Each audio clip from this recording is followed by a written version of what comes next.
Cordial saludo, feliz tarde. Hoy vamos a dar continuidad a lo estipulado en la guía, en la etapa 4, métodos y metodologías. Pertenecemos al curso de Psicología Política y al grupo número 84. Mi grupo es conformado por la Camila Ros Hernández, Lina Paola Jiménez y quien les habla, Yasmina Alejandra Fernández Rodríguez. Vamos a abordar la pregunta planteada, que es: ¿de qué manera el análisis crítico del discurso contribuye a mostrar elementos ideológicos, políticos y dominantes en los discursos sociales? Vamos a darle la palabra a mi compañera que nos va a responder. Claro que sí, compañera.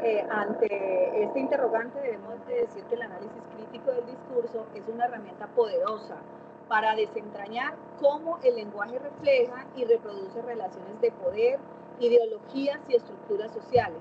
A través de este análisis de la estructura del discurso se puede identificar quién tiene autoridad en la conversación y quiénes son silenciados, evidenciando con ello conductas de desigualdad social y política. Además, el análisis crítico del discurso investiga cómo se construyen las identidades sociales a través del lenguaje. Esto incluye la forma en que los grupos se presentan a sí mismos y cómo son representados por otros. En resumen, podemos decir que el análisis crítico del discurso es esencial para entender no solo qué se dice, sino también cómo se dice y qué implica eso para las relaciones sociales, políticas e ideológicas. Muchas gracias.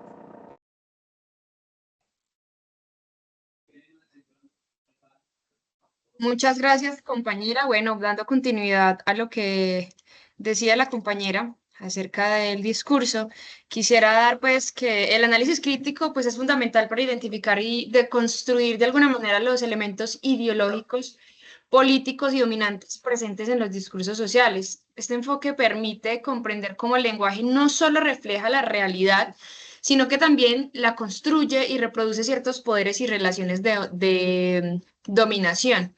Yo quisiera dar algunos ejemplos si tenemos medios de comunicación y representación de grupos sociales. Por ejemplo, un discurso que presenta a un migrante como un problema y lo relaciona con la delincuencia, ¿cierto? El análisis crítico del discurso, ¿qué haría?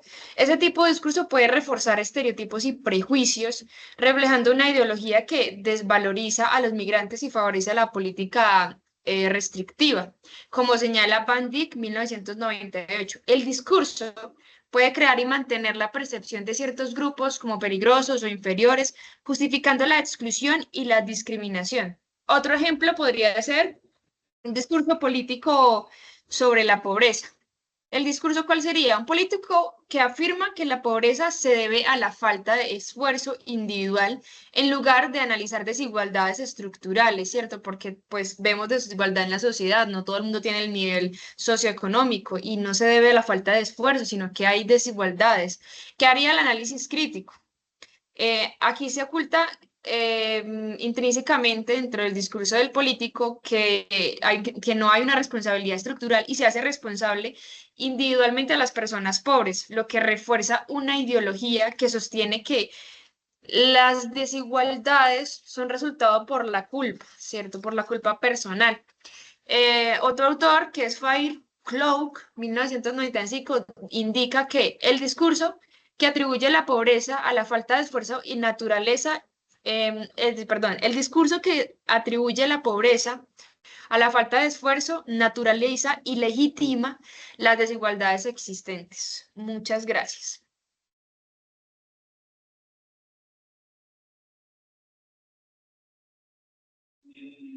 Muchas gracias, compañera, por su intervención. Voy a dar mi aporte. Entonces, ¿de qué manera el análisis crítico del discurso contribuye a mostrar elementos ideológicos?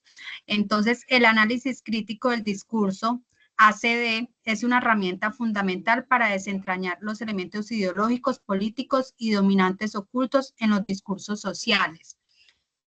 No se limita a la interpretación literal, sino que explora cómo el lenguaje construye las realidades, las fuerzas, las jerarquías del poder y perpetúa ideologías.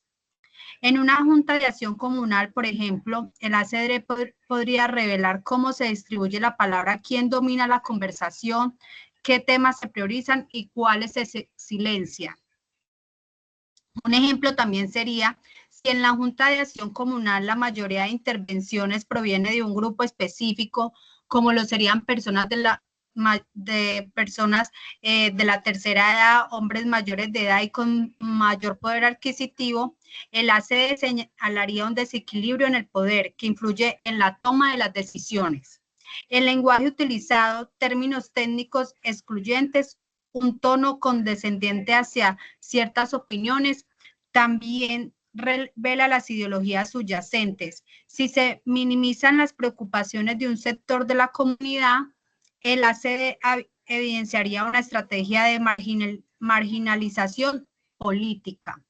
Entonces, en resumen, el ACD nos permitiría ver más allá de lo explícito, mostrando cómo el discurso de la Junta Comunal reflejaría y reproduce las relaciones del poder y las ideologías dominantes que tendría la comunidad. Muchas gracias por su atención. Muchas gracias.